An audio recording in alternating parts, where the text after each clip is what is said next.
Claire. All month long, News Channel 15's First News Weekend has been tackling the world's leading cause of death. The month of February is devoted to heart disease awareness. To recognize that, we've invited our final guest from Lutheran Hospital to talk about the signs of heart failure. Joining us this morning is Dr. Scott Matson. Thank you so much for being here this morning. Thanks.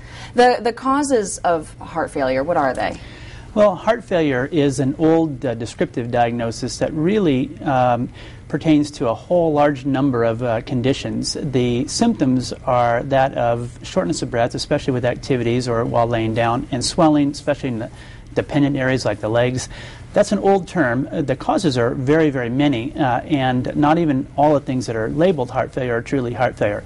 In this country, the most common causes are consequences of heart artery disease and heart attacks, consequences of high blood pressure, valvular heart disease, such as valves that don't open properly or leak too much, and certain arrhythmias. But there's a number of other diagnoses as well. Can this, in a way, be a silent killer? Do people not know what's coming? No, heart failure is symptomatic. By definition, it's symptomatic. You develop symptoms of shortness of breath and swelling and fluid retention, and so you are not feeling well. And you may also have quite a bit of exercise intolerance with it. So it's not a silent killer like a heart attack. Okay. So those of us watching and listening, are there certain people who really need to look out for problems?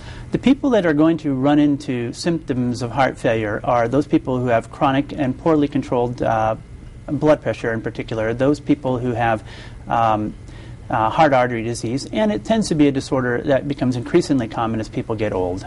Are there good ways to prevent this? Prevention isn't so very easy. The things that a person can do that minimizes the chances of some form of heart failure would be good diet that minimizes the amount of salt they take in particular, and also just having good cardiovascular exercise habits and weight management. Sure, certainly something a lot of people need to think about and know about. And we thank you so much for coming in this morning, Doctor. Appreciate it. We'll be right back.